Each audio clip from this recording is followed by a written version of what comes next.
Hello,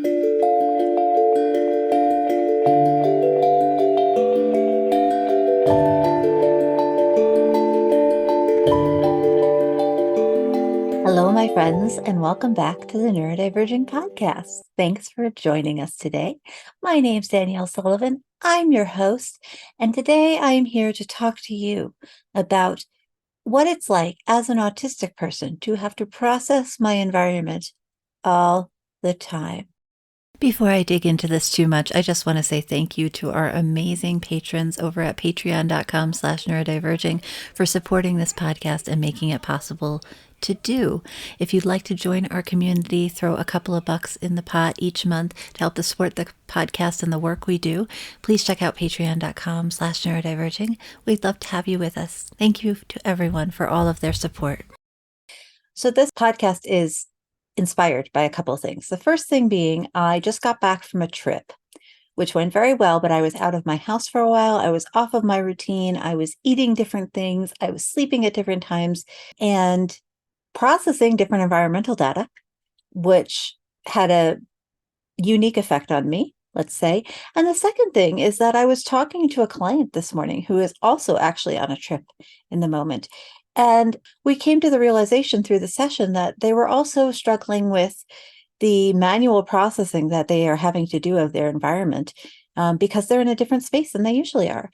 And so I wanted to take this time today to talk about this. Now, this is one of those episodes where if you're an autistic person or an ADHD or anybody else with sensory processing challenges or sensory regulation differences, this might just, I hope this will be validating for you. But really what I wanted to do with this episode is hopefully potentially educate those of you who are not yourselves autistic, ADHD, or dealing with those differences, who are living with people who do. Because another thing I find when I'm doing the parent coaching especially is that a lot of parents are not tuned in to how different processing can be for neurodivergent people. And so that's kind of my goal with this episode today. So first, let me lay out some groundwork. I'm Danielle. Hello. If you're new, if this is somehow the first episode you are watching, I am a late identified autistic ADHDer. I am in my 30s. I work from home. I homeschool. I stay in my house a lot. I've created lots of places in my home that support me, that are environmentally friendly.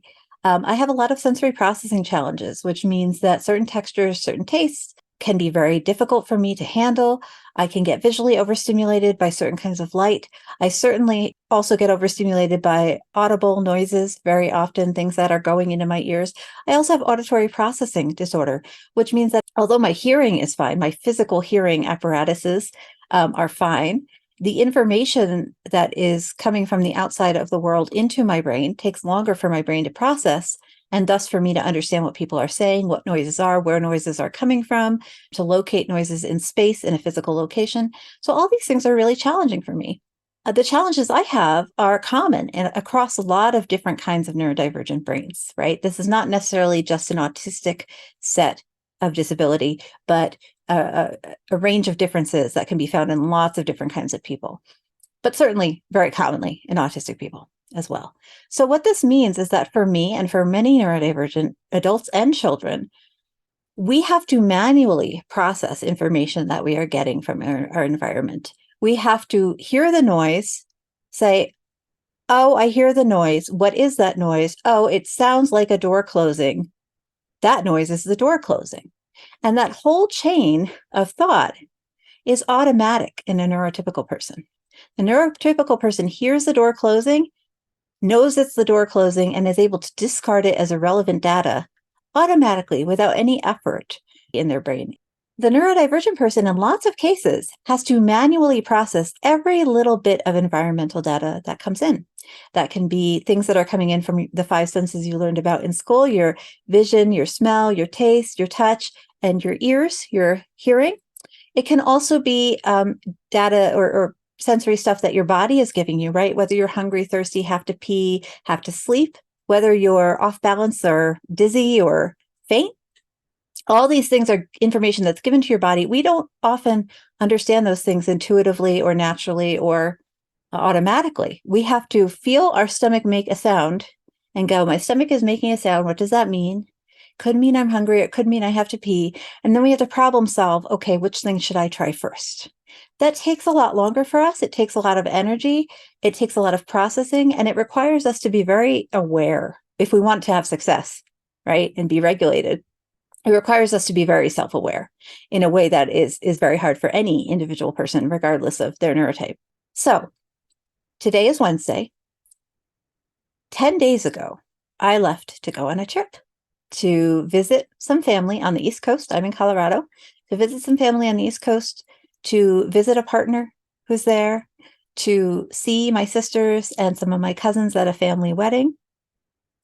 I took the plane from the Denver airport. I landed in LaGuardia. I stayed in New York for 4 or 5 days with my partner in a quiet house with him and his cat. I was off my schedule. There was a switch from Mountain Time to Eastern Standard Time. And so it was a 2-hour time difference, which is not huge, but is a thing. My eating was disrupted. My eating schedule was disrupted. My sleeping schedule was disrupted.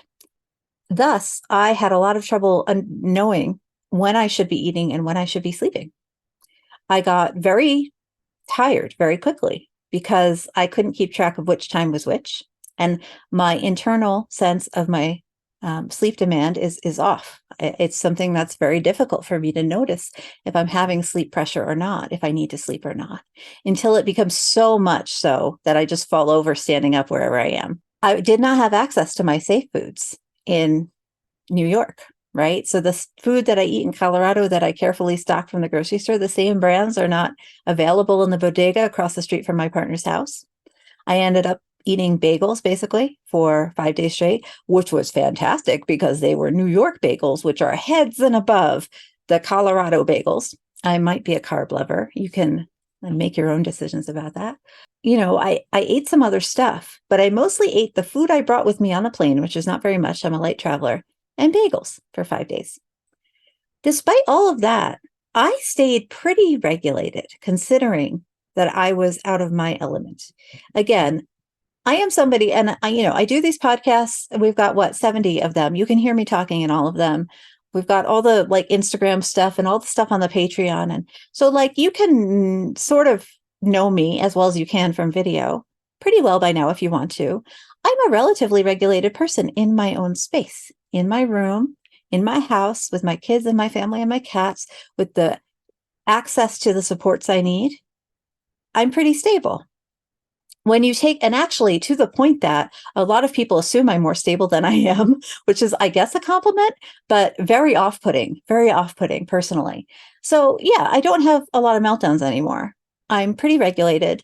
I'm much more self-aware than I used to be. I have a lot of tools in my belt for how to make my life run the way I want it to run. I'm still very autistic, extremely autistic. So you take me out of my environment, and suddenly in New York City, as I said, I'm off schedule, I'm off habit. I'm spending a lot of one-on-one time with my partner, which is fantastic, though I still need downtime. I am out of my normal routines, which throws off all of my subsistence level stuff, my eating, my sleeping, my drinking enough water, right? All that kind of stuff. All of the sensory data in New York is different. And now I lived in Philadelphia for about 8 years, so I have some background in living in a city.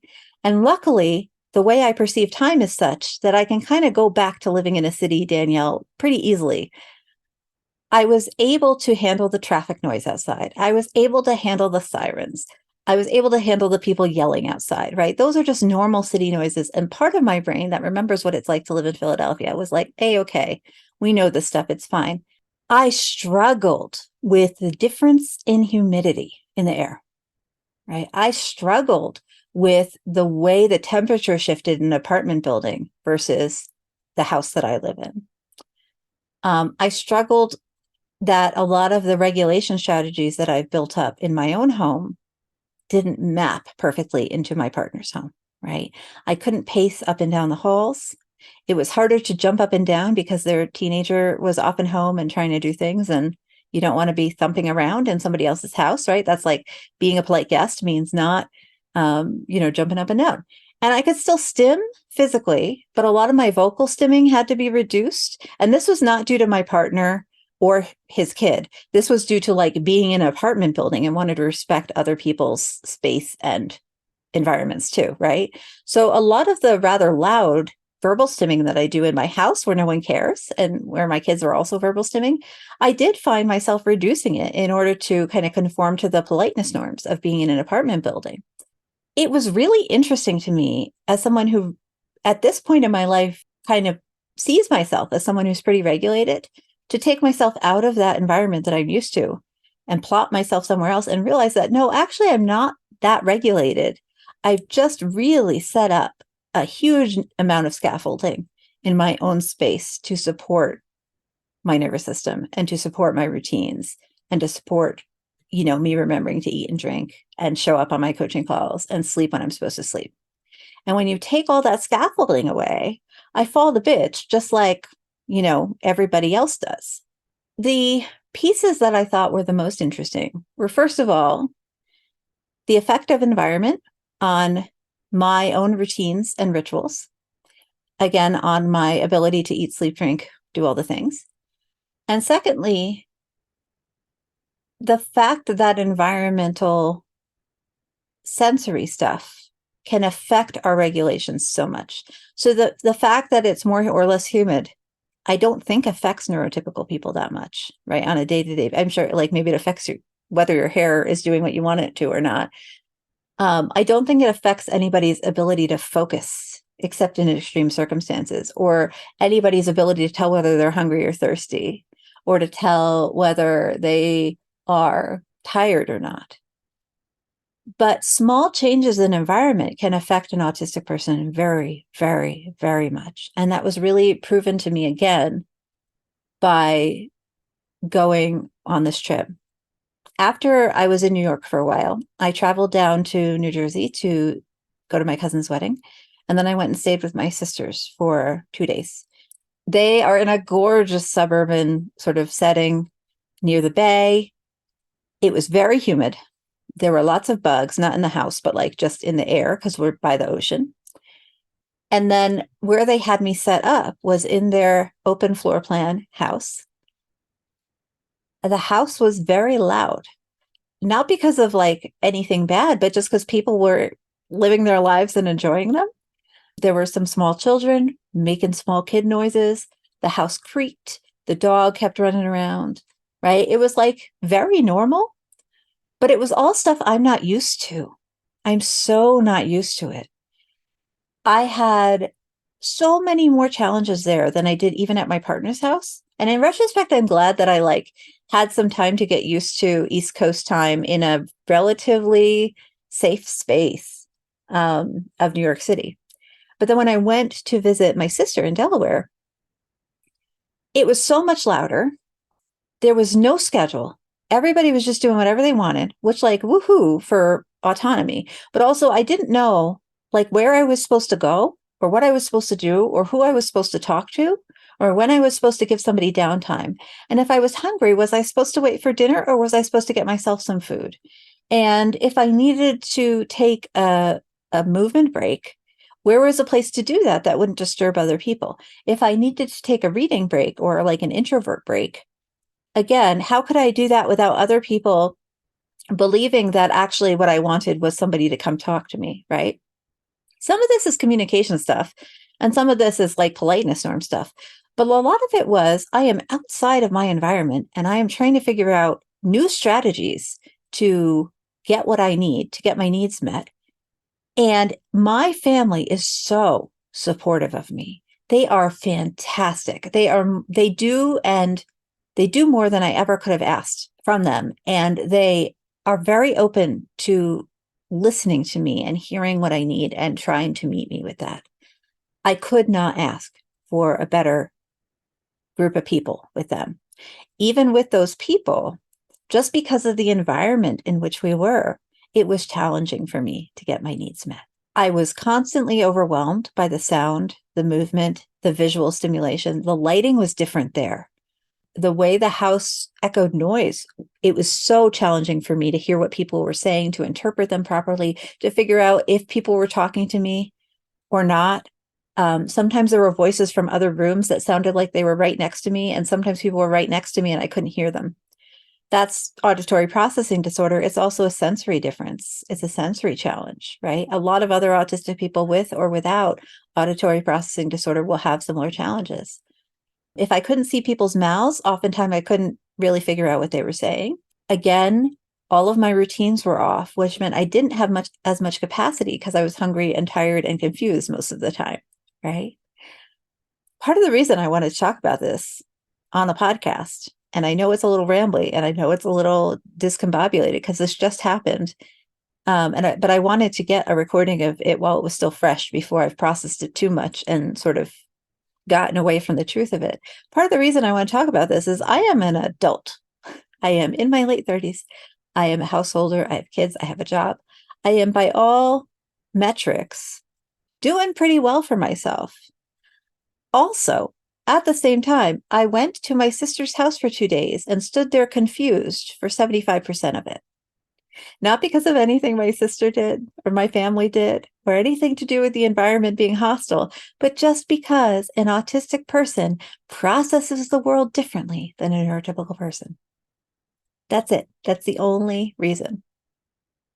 The client I talked to this morning was in a much more challenging situation with their family on this vacation and had expected that all of the challenges that they were perceiving were like cognitive, that like emotional challenges, things that needed to be reframed, people's, long held histories of miscommunications and misunderstandings. And some of that was accurate, but the more we dug, the more we were like, oh, you don't know when to eat. You don't know when to drink. You don't know how to get alone time. You don't know how to indicate to people that you don't actually want to be talked to without being impolite. You're trying to process your emotions and it takes a little longer than average. And then the environmental stimuli is making it take even longer. Like all of your processing is delayed.